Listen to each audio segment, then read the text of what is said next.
Good afternoon. It's Monday, the 14th of January 2019, just after 1 o'clock. Welcome to UK Column News. Your host today, Mike Robinson, myself, Brian Gerrish, and we're joined by David Ellis from Strategic Defence Initiatives. Brexit, I suppose. Depressingly enough, yes. We'll start off with Theresa May, of course, the meaningful vote. I still don't know where that term came from or why it's called the meaningful vote, but the meaningful vote will take place tomorrow, widely expected to lose it. Well, Mr. Corbyn said that if she does lose it, when she does lose it, he's going to call a vote of no confidence in the government.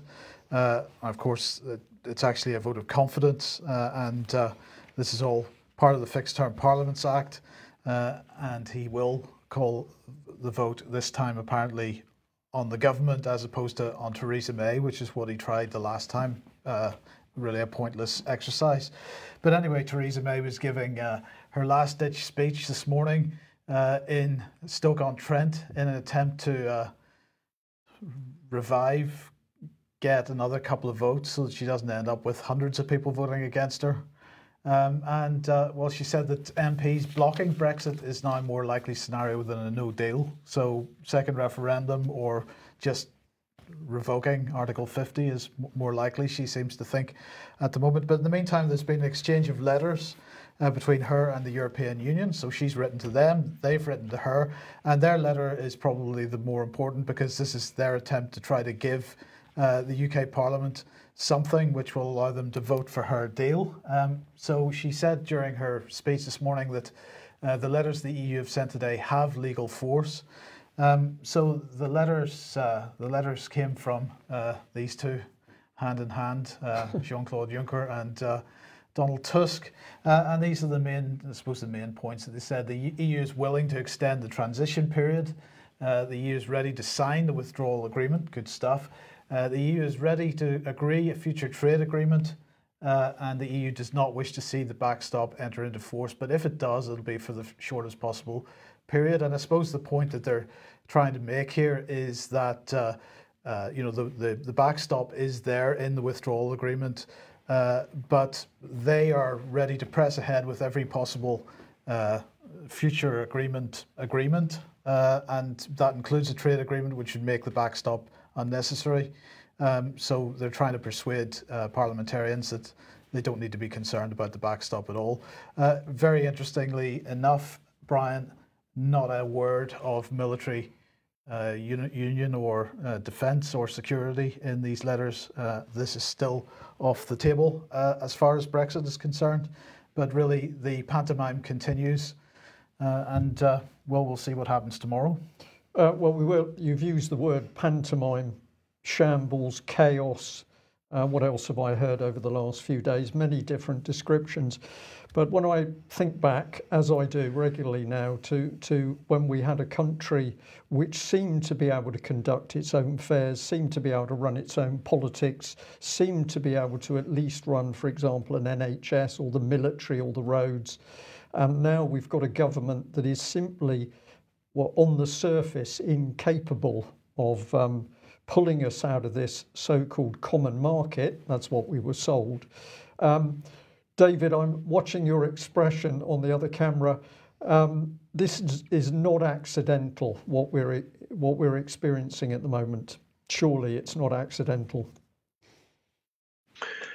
Well, when you look in the sort of, judge them by their actions, and certainly we've got the well-established litmus test now of are they talking about military unification? So no, they're not. So obviously then May and her entourage, her regime, are clearly treading the boards for rejoining the EU, and they're not really bothered anyway. They do that, whether that's done through more parliamentary shenanigans that we're now seeing being pushed by Grieve and Letwin.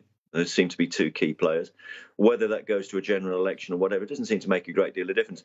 The backstop, just let me come in on that. The backstop lets everybody understand that's rejoining the EU. That's what that is. And of course, it's then going in with military. So that's the second key component to becoming a federal state. So, well, just does sorry, everyone David. get that straight? David, just before you continue with that, I'll just mention this. You know, the backstop.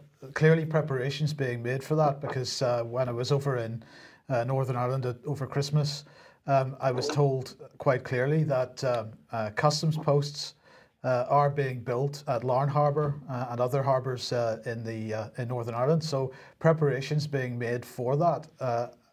Would they be spending this money if they weren't pretty certain of some kind of outcome?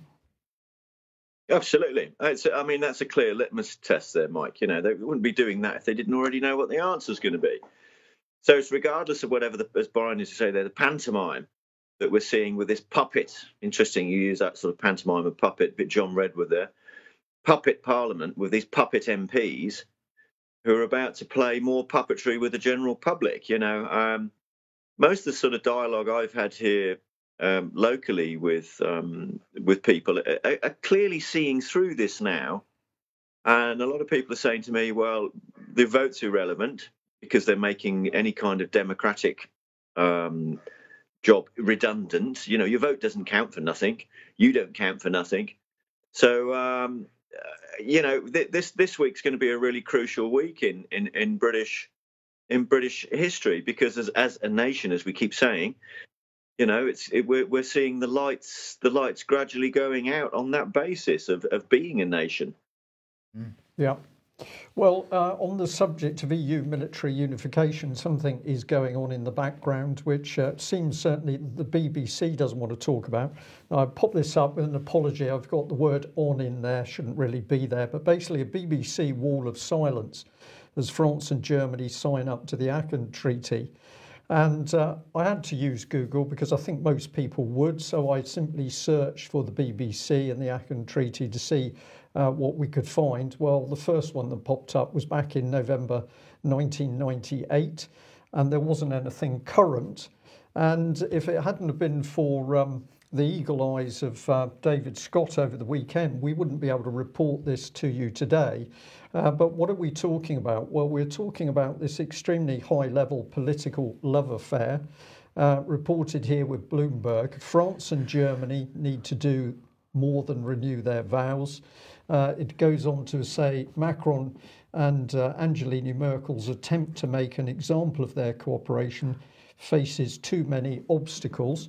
So that interesting headline, but it didn't really do justice to what was under the surface. But what a lovely picture, Mike. She's almost nuzzling his ear there, trying to get closer.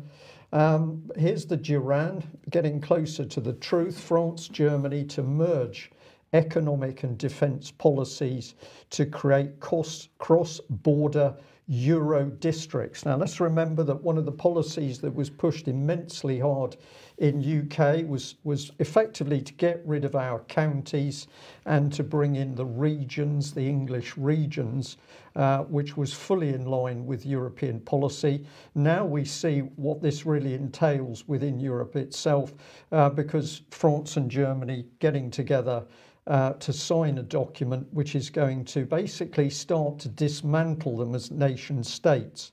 I'll just put in a little bit of black humour there because I couldn't resist it. When I looked for BBC material on this treaty, which is planned to be signed, discussed and signed around the 22nd of January, I found this wonderful video clip where a French lady, 101 years old, asked Angela Merkel whether she was Mrs. Macron. I'd encourage people to go and find this little clip because it's so delightful. Sorry, who was 101 years old? The French lady? The little French lady there. Right, yeah. It's not Mrs. Merkel or Macron's wife.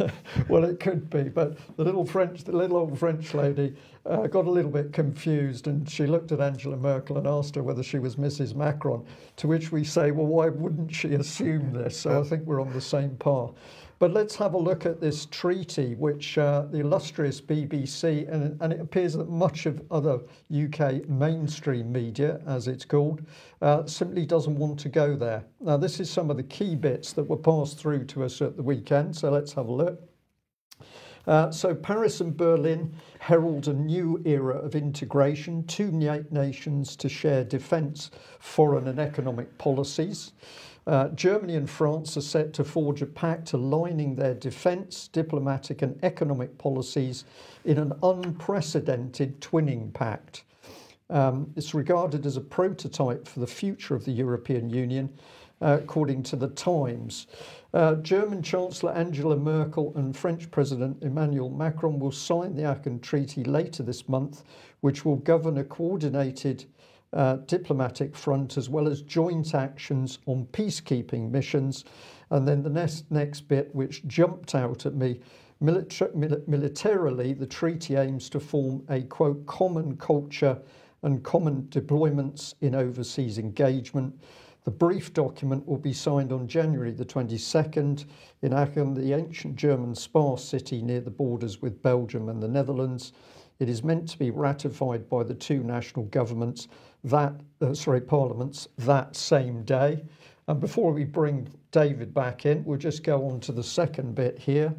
The new treaty is a commitment to a strong, sustainable and sovereign Europe, said the German government in a press release, adding that the two countries have agreed to the new treaty to, quote, deepen the integration of their economies towards a German-French economic area with, quote, common rules. German Foreign Minister Mr. Maas on Wednesday told the Redaktions Netzwerk Deutschland, a local media group, that the new German-French treaty will become a signal against nationalism and a great opportunity for both countries in times when populists are once again talking about national egoism.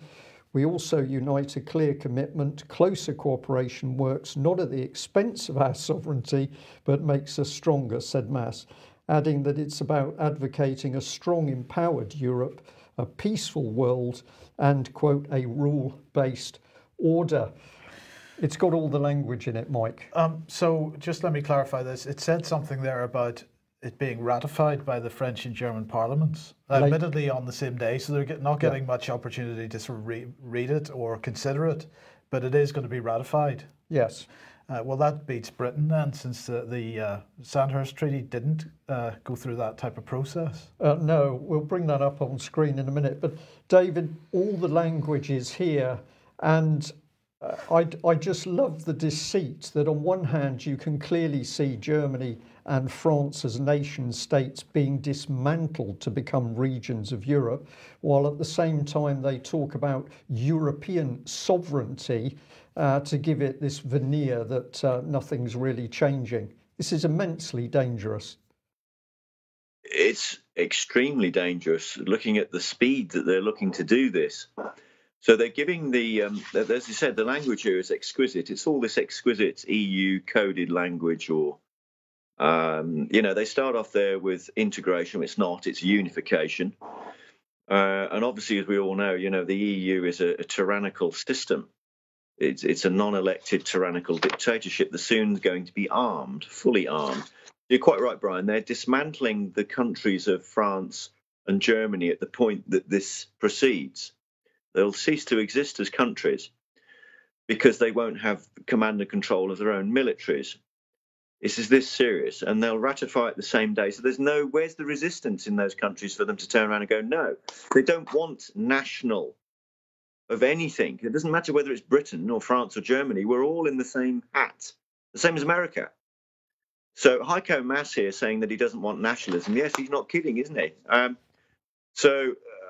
They're going to X out these nations here. They cease to be nations at this point, because at the point they ratify this treaty and it comes under EU control, they will then have EU tax and an EU treasury, and that's it. It's game, set and match for the continent of Europe.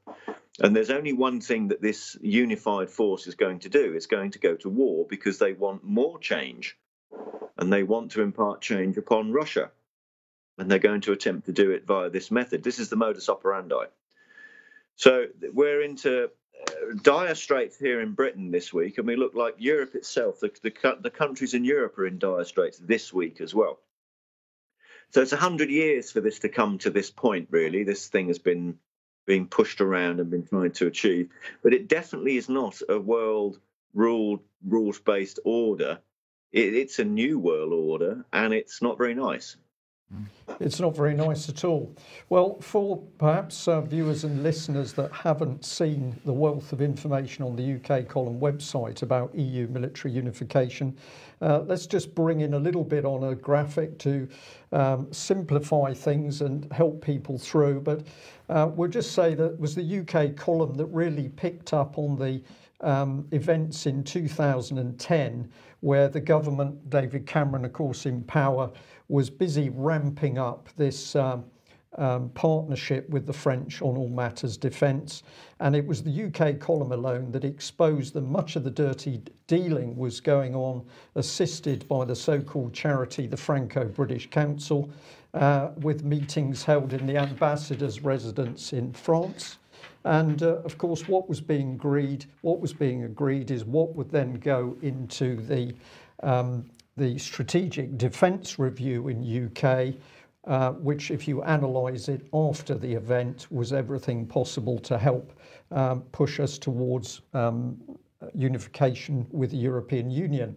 So we started on the trail around about this 2010. So much information has come in since then, but let's put in a little bit of the key milestones. 2016, this was one of your articles, Mike, where you were talking about Michael Fallon having been talking about joining forces essentially with the Germans. We've got this one, March 2017, UK and Germany walk towards stronger defence relationship. And that is a little excerpt from the UK Column EU military unification timeline, which I'll show you a bit more of in due course. But March 2017, we get another very strong pointer as to what's happening here.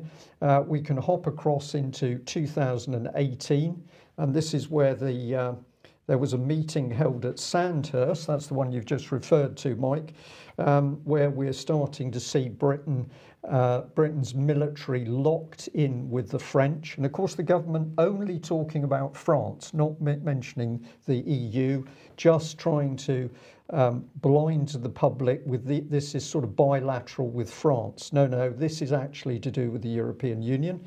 Then we had, David, this really extraordinary tweet from the German Foreign Ministry, which you picked up on, in which they're saying that basically there's going to be a full EU military system coming in. We've now got the latest being signed up. So notice it's done as a bilateral. This is to do with France and Germany signing.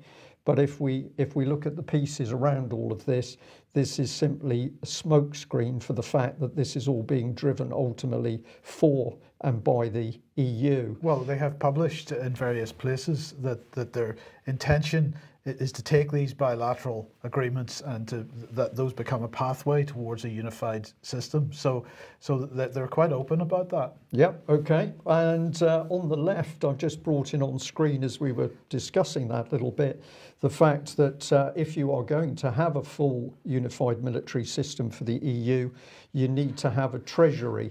And that was discussed back in October 2017. Print's a little bit small, so I can't read the full detail of that. But what I can say to you is that that information and a huge amount of more is available on the timeline, which you can find on the UK Column. So if you're saying yes, but you're only giving us a few snippets in the news, that's absolutely correct. If you want the real detail, starting off in appropriately, I suppose, 1984 there, you can follow all of this very good analysis through, together with the links back to the original subjects. Yes, and now look, one thing I want to mention there is that the timeline begins in 1984, Brian, but what we now know is that this unification process has been a Franco-British policy from the beginning. It's Britain and France together, and we're going to show this week, in fact, that this runs back at least to 1948. Yes, indeed. David, it couldn't really be clearer, hidden in plain sight what's happening here. And I know you've just given us a little summary, but all of the details are here. And as Mike said, this is a plan which goes way back. This wasn't something that's simply been cooked up since we got involved in the common market. No, it predates the common market, and it realistically sort of its turning point was during World War II. So what do we see again? War being used for change. So the instruments that were sort of used and put into play there are really coming to affect our generation now. But it's so straightforward for everybody, regardless of whatever your interest is currently or whatever your particular field or that you're looking at. That unless this is halted, or we get to a sort of level where there's something like a majority appreciates that with this one move, if it comes into play into Britain, we will cease to be a nation. It is so straightforward. You know, we had William Hague campaigning there some time ago to keep the pound. He didn't want currency union, or that's what they were saying at the time. But now we're seeing a completely covert, I think it's fair to call it covert political conduct there, that this is being done in silence, that we're about to have Her Majesty's Crown military, lock, stock and all the barrels, all of it, from nukes to boots, rolled into this arrangement. We will literally cease to be a nation very, very quickly. So all of your other interests, what do they matter at that point when someone else is commanding your military that you used to have?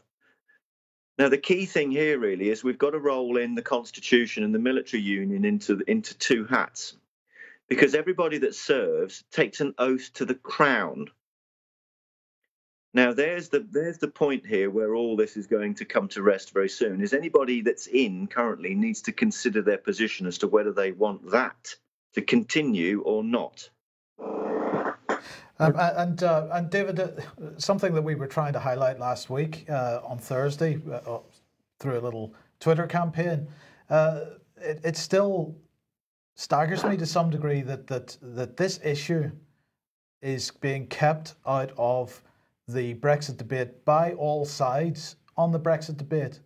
And despite the fact that we've demonstrated that the likes of David Davis knows what the implications of this are, he knows that it's taking place, he knows it's happening, none of these people will bring this onto the table around the Brexit debate. It's still not too late to do that. So what's it going to take to get these people to open their mouths finally? Well, it's going to take it's going to take a bit more than what we're currently doing. You're right. Across the political table, the political facade of the MPs, and let's bear in mind, this is the only legitimate system or instrument that's available to the people to do anything about this. And yet the fiduciary, the MPs, are almost refusing, which is very interesting. We had Anne-Marie Trevelyan use the phrase last week, military union. So I wonder what the reaction she got from that. And our Twitter barrage last week that we engaged with her on it, that the silence here is deafening. Surely can somebody not see that this is a crucial part of our problem at the moment? And you're right, it's being held out. It's being completely and utterly held out of the debate. It's not being evaluated. It's not being scrutinised. It's almost as if it's a fait accompli. And yet we have this glaring contradiction of leaving the EU, but actually going into military union. But in silence. So none of the people who are supposed to be doing their job are actually doing their job and actually using the magic words. I mean, surely if this would be like hitting a cow's backside with a banjo, because anybody looking for a vote one way or the other could say, well, I'm in favour of military union. I think it's a great idea. Let's do it. Or if you were that way inclined, let's say perhaps a good portion of the Labour Party would want to go that way. And there's some of the, I believe that fundamentally some of the other on the other spectrum would want to go and say, well, no, I'm opposed to it. Well, at least we could have the debate at that point, and the general public would then finally know that there was something coming up to get them called military union. It did infect them, because pretty soon you're going to have taxation without representation. Yeah, David, it's absolutely true to say that proper debate would change so much. Are there members of the Labour Party that will welcome that military integration? There may be some, but I also suspect there's many of them that regard that as a very dangerous precedence. They sense, they feel that what you've got building here is a very powerful military bloc. Which is going to very quickly push democracy to one side. Well, such democracy as there is. So I think that if we can get the debate out there, we're going to see all sorts of different things happen. And perhaps it's time for us to say here to our viewers and listeners that if you haven't contacted your MP to challenge them on EU military unification, you need to do it, because this really brings them under pressure. And we are seeing indications that MPs are beginning to get very, very nervous as this thing builds. There's no doubt MPs are being threatened and warned off and told to be silent on it. The public coming in and giving them support by showing what you know and what you'd like them to do could change a lot. So don't just sit at home. And at this point, I'd just like to bring in Mike, that back in, October 2017, you produced this article, Brexit, Theresa May's cards are on the table. And you said this: the government and mainstream media here in Britain would have us believe Brexit is a chaotic disaster. Yet behind the scenes, the military unification policy is progressing as planned and at pace. So 18 months ago, you were absolutely predicting what we now see. Well, look, if France is being taken apart as a nation state, certainly one of the things that was driving the Yellow Vest protests in recent weeks was some of Emmanuel Macron's comments, basically saying exactly that it's a useless construct. But anyway, he has now been brought to the table with an open letter to the French, and this is pretty hilarious, really, in many ways. So this is France 24. The headline is Yellow Vest Protest, Macron launches national debate with open letter to the French. And they say that he, on Sunday, kicked off a 3-month national debate he hopes will quell the Yellow Vest unrest with a letter to the French in which he pledges to listen to new ideas, but he's sticking to his core economic reform agenda. So he said in the letter, for me, there's no banned issue, so you can discuss whatever you like. We won't agree on everything, which is normal in a democracy, but at least we'll show we're a people which is not afraid of talking, exchanging, debating. Now, this is a pretty key point. We won't agree on everything, which is normal in a democracy, because what he actually seems to be saying in this letter is, you won't agree with me, Macron, on everything, and I'm going to ignore your concerns, but we're going to have a conversation about it nonetheless, so you should be happy with that. So what are the types of things he's talking about? Well, he says, when taxes are too high, our economy is starved of the resources that could be usefully invested in companies, creating jobs and growth. We will not undo the measures we've introduced to put this right, encourage investment and ensure that work pays more. So some of the questions he's going to ask, which taxes do you think should be lowered first? Should some public services that are out of date or too expensive be eliminated? What concrete proposals do you think would accelerate our environmental transition? So, for example, that question, there's no debate about whether there should be an environmental transition. It's which concrete proposals do you think would accelerate our policy agenda? We have a policy agenda. Which are the best bits that we should accelerate? Should we use more referendums is another question he's asking in this letter. Once our asylum obligations are fulfilled, do you want Parliament to be able to set annual targets? So is that not two fingers up at the French that are concerned about the immigration problems that the French nation is having? And this is one of the core subjects which is being completely ignored by the British mainstream media when they discuss the Yellow Vests issue. There's no question that migration is one of the issues that is right at the top of the agenda for discussion as far as the Yellow Vests are concerned. But he qualifies any discussion about annual targets with it only coming after the French government's asylum obligations are fulfilled. So anything that's already policy is not up for discussion, basically. No. So how does he expect to make any progress there at all? Well, because he's prepared to run roughshod over anybody who disagrees with those policies, I think, Mike. And he also said we will not pursue tax cuts without lowering the overall level of our public spending. So he's talking about austerity, therefore. But in the meantime, then, well, what did we have over the weekend? This is Rupley's coverage of alleged yellow vest attacks on journalists. So France 24 also commenting on this. Protesters also came under fire on Sunday over numerous attacks and threats against journalists across the country. Reporters Without Borders Secretary General Christophe Deloire said, as a turning point has been reached, and we call on the spokespersons of the Yellow Vests to solemnly condemn increasing violence against journalists during demonstrations. Now, of course, we can't know that the people wearing the yellow vests here were in fact protesters, or whether they were agents provocateurs. It wouldn't be the first time that that type of thing has happened.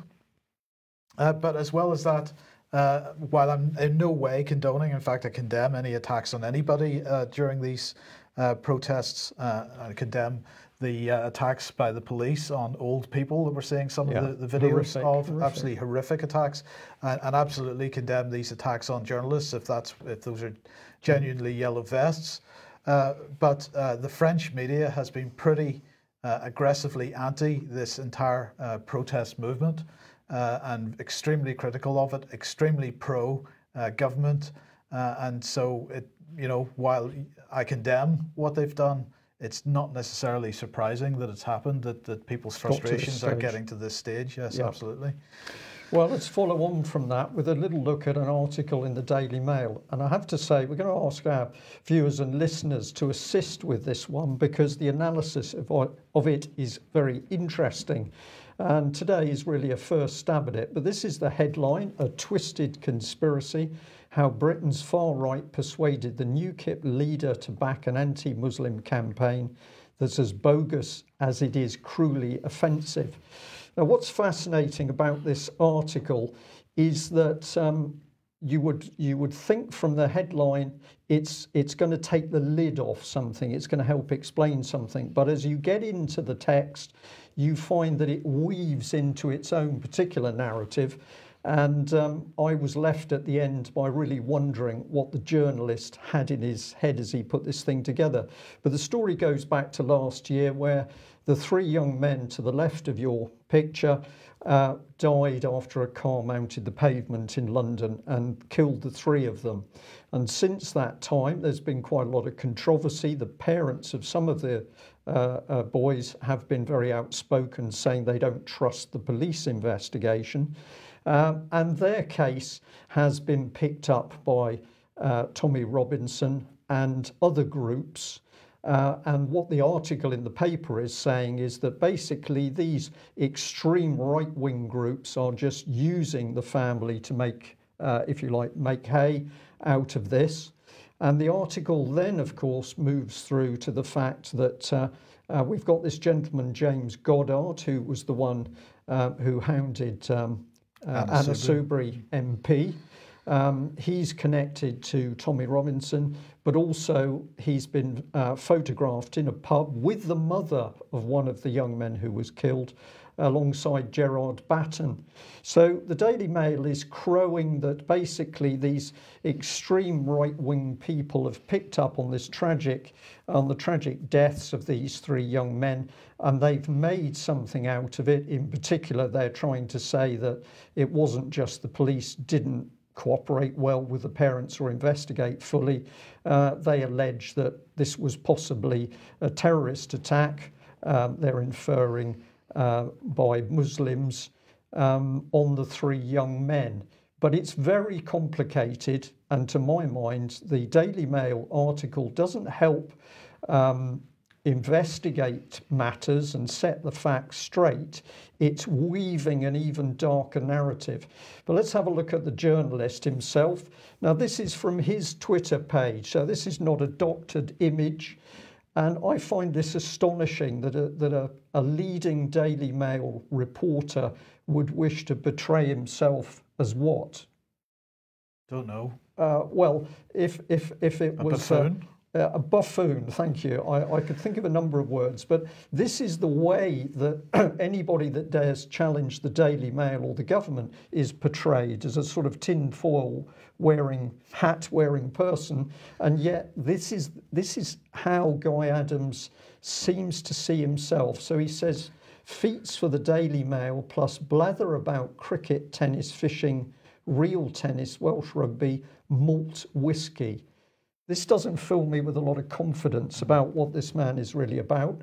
What did he have to say? Well, one of the things he picks up on is that the families claimed that they didn't quite believe what the police had to say. He says it wasn't true. And he says it's not true because the Daily Mail checked the court record. So let's have a look at what was said. In pursuit of evidence to support their claims, Our Boys Justice, this is one of the so-called right-wing groups who've picked up on the case, asked why police accident investigators found the driver to have been in control of the car when he mounted the pavement, claiming such a phrase suggested he deliberately drove at the teenagers. And the inference of that is that if he deliberately drove at the teenagers, this was actually some form of hate or terrorist attack. So the Daily Mail goes on to say, in fact, court documents obtained by the Mail show something very different. An eyewitness, a female friend of the boys called Evie Hansen, was said to have described the driver as having lost control of the car and said that the car had spun around in the middle of the road. Court papers added, tyre marks later found, showed the car spun around in a circle 3 times. Now, Guy Adams, in weaving his story, is very quick to pick up on the fact that Russia Today got involved, which they did, except that Russia Today broadcast an interview with the father of one of the boys, and the father said this. It was Ian Rice, the father of Harry Rice, who was unfortunately killed. The father said, the car turned up the pavement to hit 2 boys who were luckily thrown clear.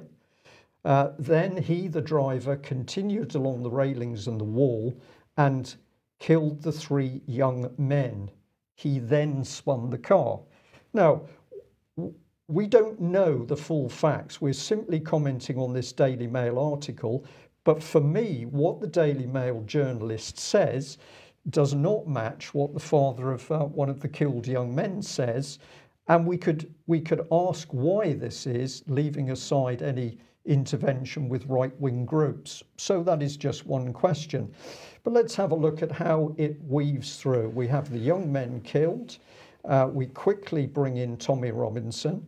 We bring in the protest group, which is right-wing, supposedly right-wing group that picks up the family's case. We get the link in with this man Goddard, who's now been big in the press with Anne Soubry.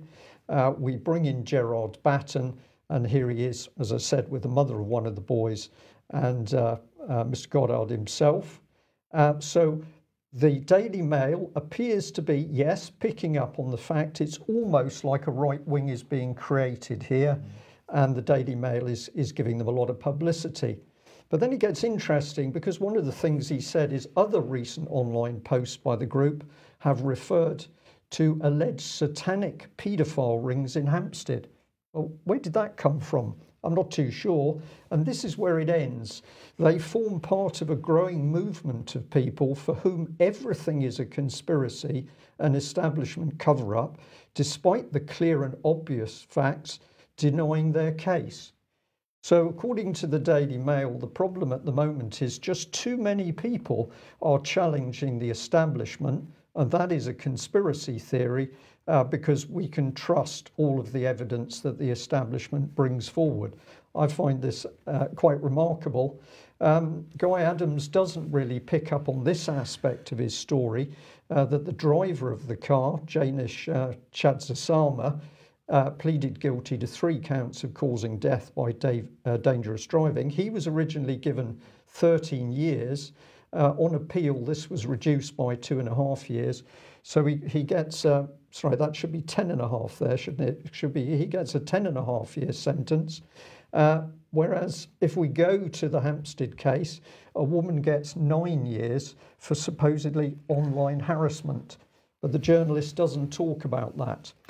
I'm very suspicious about this article, Mike. I think if you analyse it, it's helping to ramp up the angst in society. But maybe Guy Adams is just a bell-headed journalist. Yes, indeed. Well, look, we're going to end on this one. Now, this is Nazanin Zaghari-Ratcliffe. We mentioned her on Friday's programme, if you want to go back and look at that. She has begun a 3-day hunger strike in protest against being denied medical care in Iran. She, of course, was in prison in Iran for 5 years. She was sentenced in 2016 after being convicted of spying, and she absolutely denies that she was spying. Her husband said that the prison officials have refused to allow Nazanin to see a doctor to examine lumps in her breast and other health issues. Now, of course, as we've mentioned many times, that type of thing happens in this country. If we mention Melanie Shaw at this point, she also hasn't had medical treatment. But anyway, nonetheless, we criticise Iran for that. Now, Nazanin Zaghari-Ratcliffe in prison, and I'm not saying that she's guilty of anything at this point. I have no evidence to suggest that she is. But one of the things that fascinated me, particularly in the BBC article, was that she was described as an aid worker, as a charity worker. But of course, she's no such thing. She did work for a charity, but it was a very special charity, BBC Media Action. And we just want to bring on screen at this point a quote from Juliet Harkin, who's formerly BBC Media Action. She's now at East Anglia University, I believe. And she said, BBC Media Action worked in 2004 with individuals within the Syrian ministry who wanted change and tried to get them to be the drivers of that. And she went on to say, all media development work that has been done in Syria has, in my opinion, been predicated upon the idea that there can be change from within. You have an authoritarian regime and you find who are the reformers within that and you work with them. Now, around the time that Juliet Harkin was talking about here, Nazanin Zaghari-Ratcliffe was working as a project manager for BBC Media Action. I don't know whether she was working on the Syrian projects at all, but nonetheless, this is the type of activity that BBC Media Action was involved in a foreign country.